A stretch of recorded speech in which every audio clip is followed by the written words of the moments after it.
નમસ્કાર મિત્રો, જીપી સિરીઝમાં આપનું સ્વાગત છે। મિત્રો, આ અમદાવાદ એરોડ્રોમ છે અને આજે આપણે આપણા મિત્ર મનોજભાઈ જે છે તે કેનેડા જઈ રહ્યા છે, એટલે અમને હેપી જર્ની, શુભ યાત્રા પાઠવવા માટે આવ્યા છીએ। સાથે ચિરાગભાઈ છે, અક્ષરભાઈ ઊભા હતા અને અહીંયા ધ્રુવને બધા ઊભા છે અને અહીંયા મયુરભાઈ ઊભા છે અને ભાભી ઊભા છે અને દેરાણી જેઠાણી બધા ઊભા છે અને બેન પણ મુંબઈથી આવ્યા છે, અક્ષયભાઈ છે, મનોજભાઈ પણ અત્યારે ખુશાલ દેખાય છે, આપ જોઈ રહ્યા છો।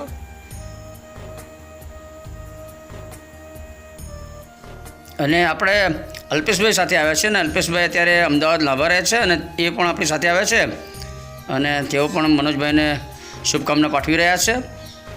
આપણે ખરેખર થોડા 15 મિનિટ લેટ આવ્યા છીએ થોડા, અને હવે 15 મિનિટની અંદર મનોજભાઈને એરોડ્રોમની અંદર જવાનું છે, એટલે બધા રિલેટિવ્સને અહીંયા મળે છે। મયુરભાઈ છે અને તમામ ફેમિલી મેમ્બર્સ અત્યારે હાજર છે, બંને ભાઈની દીકરીઓ પણ હાજર છે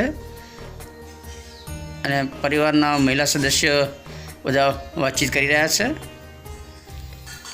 ટીસીભાઈનો દીકરો અને કાલીભાઈનો દીકરો પણ અત્યારે અહીંયા આવ્યો છે, ધ્રુવ છે અને આ બધા જ અત્યારે વાર્તાલાપ કરી રહ્યા છે, ખુશાલ છે, શુભકામના પાઠવી રહ્યા છે અને તેમનો પ્રવાસ યાત્રા ખૂબ જ સુખદ રહે એ માટે શુભેચ્છા પણ પાઠવી રહ્યા છે।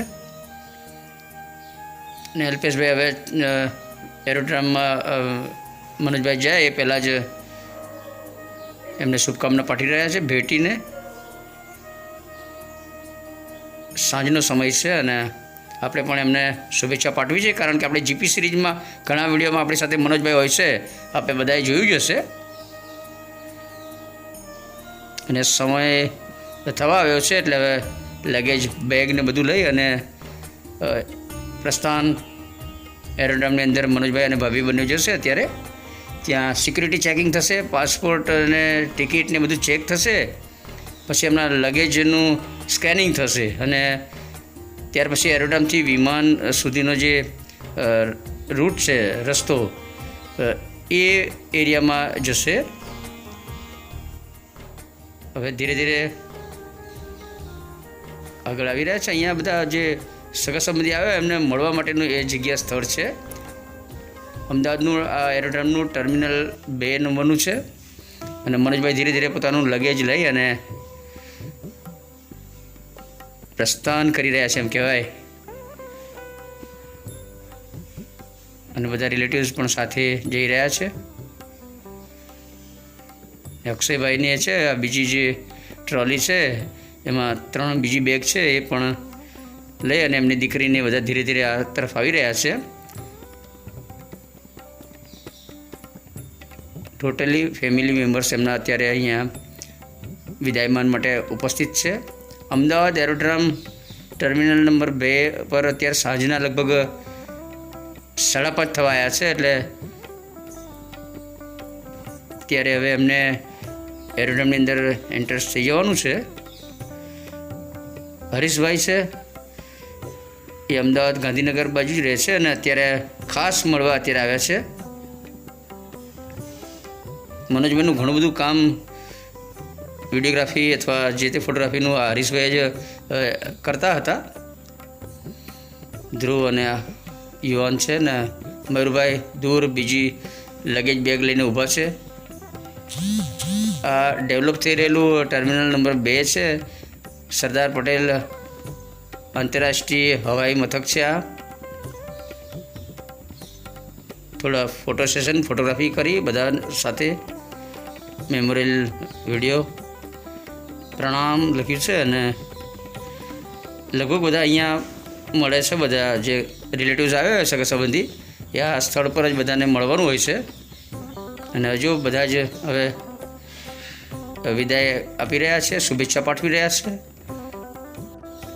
એરોડ્રોમ પર જે વિદેશ જતા હોય અને એમને વિદાય માટે શુભેચ્છા પાઠવવા આવ્યા હોય, બધા આ ઘડીએ થોડા એમના ખુશીના આંસુ બધાને આવી જતા હોય છે આંખમાં, હર્ષના આંસુ એમ કહી શકાય, અને બધા રડી પડતા હોય છે. અત્યારે સાંજની ફ્લાઇટ્સ ઓછી છે એટલે અહીંયા તમને ખાસ કોઈ ભીડ દેખાતી નથી. પેલું એરોડ્રામ જે છે આપણે ટર્મિનલ 1 ત્યાં પણ ઘણી બધી ભીડ હોય છે, પરંતુ રાત્રિની ફ્લાઇટો વધારે હોય છે એટલે રાત્રે હમણાં મોડા ઘણા બધા વિદેશ ગમન કરનારા યાત્રિકો અહીં આવશે. અને હવે મનોજભાઈ મુખ્ય ગેટ છે એ તરફ જઈ રહ્યા છે, ત્યાંથી એન્ટ્રી છે અને પછી અંદર જતા રહે પછી આપણે મળી શકતા નથી. પછી એમનો માલ સામાન લગેજ છે એ સ્કેન થાય ને એમને સિક્યુરિટી ચેકિંગ થાય ને બધી પ્રોસિજર ચાલુ થાય અને લગભગ કલાક જેવો સમય ત્યાં થાય છે. પરંતુ ત્યાં સુધી સગા સંબંધી રિલેટિવ્સ બધા આવ્યા હોય અહીંયા બહાર ગેટની બહાર જ એરોડ્રોમમાં જ બેસે છે. જ્યાં સુધી એમની ફ્લાઇટ અહીંથી ઉપડે નહીં ત્યાં સુધી સગા સંબંધી અહીંયા જ બેઠા હોય છે. શુભયાત્રા આપણે મનોજભાઈને આ શુભેચ્છા પાઠવી છે અને બધા રિલેટિવ્સ પણ એમને અહીંયાથી જોઈ રહ્યા છે. અને હવે કલાક 2 કલાક એ બેસવાનું થાય, કલાક કદાચ, તો એના માટે ચા પાણી નાસ્તાની પણ વ્યવસ્થા એમના દ્વારા કરાઈ છે. અને મયુરભાઈ છે, અક્ષયભાઈ છે, અને બધાને એમણે ચા પાણી નાસ્તો બિસ્કિટ અને સરસ કડક મીઠી ચા છે અને બિસ્કિટ પણ સરસ છે અને નમકીન સરસ છે, પાણીની પણ વ્યવસ્થા છે. એટલે બધા અત્યારે હવે મનોજભાઈ વાતો કરે છે ને પ્લેન આવશે ને જશે ને આ બધી વાતો થઈ રહી છે હવે. અને બધા જ રિલેટિવ્સ અત્યારે અહીંયા જ બેસી રહેશે. મનોજભાઈનું ચેકિંગ અને લગેજનું બધું ઓકે થઈ જશે પછી ત્યાંથી ફોન પણ અંદર કરશે, અથવા બધું થઈ ગયા પછી ગેટ સુધી આવીને બધાને આવજો કહેવા માટે પણ આવશે કદાચ. અને આ દીકરીઓ બંને છે અને ચા પીવે છે અને આપણા જીપી સિરીઝ ચેનલના વિડીયો જુએ છે. મયુરભાઈ ને એમનો પરિવાર છે, એમના વાઈફ પાછળ બેઠા છે ગ્રીન સાડીમાં, એ બેઠા છે તે, અને એમનું ફેમિલી દેખાય છે. એ દીકરી પણ ફોરેન જવાની જ છે હવે. અક્ષયભાઈના વાઈફ પણ છે, ટીચર છે, અને અક્ષયભાઈ છે બધાની સતત શું કહેવાય જે મહેમાન ગેસ્ટ આવે છે બધાની સેવા કરે છે એમ કહેવાય. બધાને ચા પાણી બિસ્કિટ ને એમની આગતા સ્વાગતા કરી રહ્યા છે. અને ચિરાગભાઈ છે એ ચા પી રહ્યા છે.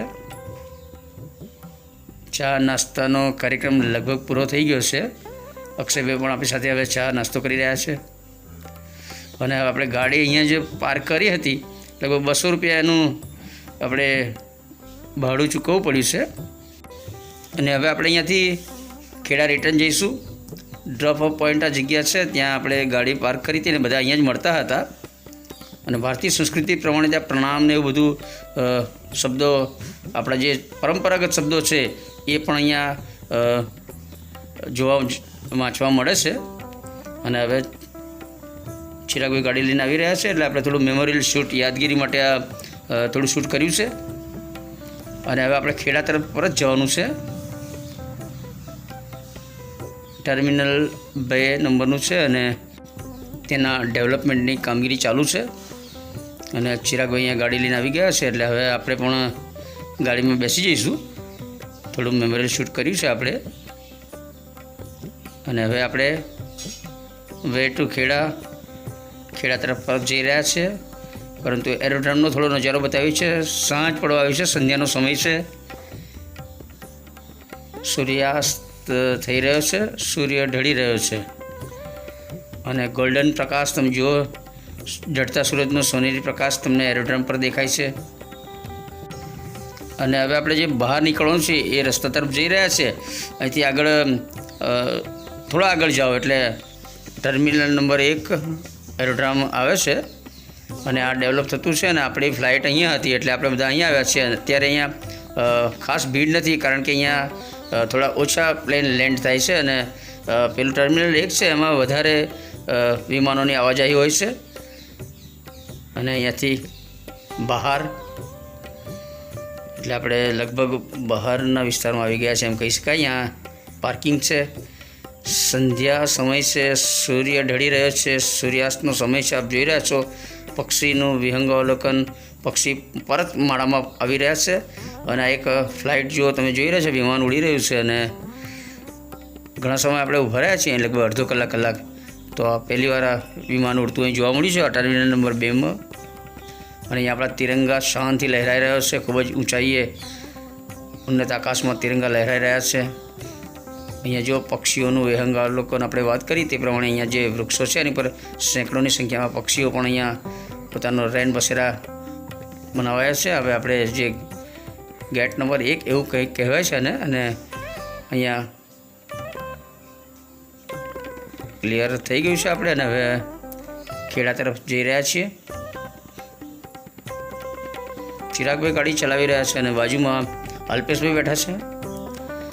સરદાર પટેલ શ્રીની અહીંયા સરસ પ્રતિમા, વિશાળ પ્રતિમા અહીંયા આપ જુઓ, સ્ટેચ્યુ ઓફ યુનિટી જેવી જ પ્રતિકૃતિ જેવી અહીંયા ભવ્ય પ્રતિમા છે સરદાર પટેલ શ્રીની. અને આ સરદાર પટેલ આંતરરાષ્ટ્રીય હવાઈ અડ્ડા એમ કહેવાય છે. અને અલ્પેશભાઈ અને આપણે બધા હવે મનોજભાઈની જ વાતો કરીએ છીએ. અને ચિરાગભાઈ ગાડી ચલાવી રહ્યા છે. લગભગ સાંજ પડવા આવી છે. અમદાવાદનો વિકાસ આપ જોઈ રહ્યા છો. ખૂબ જ ઝડપી વિકસિત થઈ રહ્યું છે અમદાવાદ. વિશ્વની જે આધુનિક શહેરોની સિસ્ટમ હોય અને જે વ્યવસ્થા હોય એ પ્રમાણે જ આપણા અમદાવાદમાં પણ હવે તમને બધી જ સુવિધાઓ જોવા મળશે. તો મિત્રો, આ સાથે આપણા મિત્ર મનોજભાઈ કેનેડા જવા રવાના થયા છે અને વિડીયો શેર કરીએ છીએ. આપણે જીપી સિરીઝમાં ઘણા વિડીયો મેં આપણી સાથે હતા. અને જીપી સિરીઝના વિડીયો આપને ગમે તેને લાઇક કરો, શેર કરો અને જીપી સિરીઝ ચેનલ સબસ્ક્રાઈબ કરો. જય હિન્દ, વંદે ગુજરાત.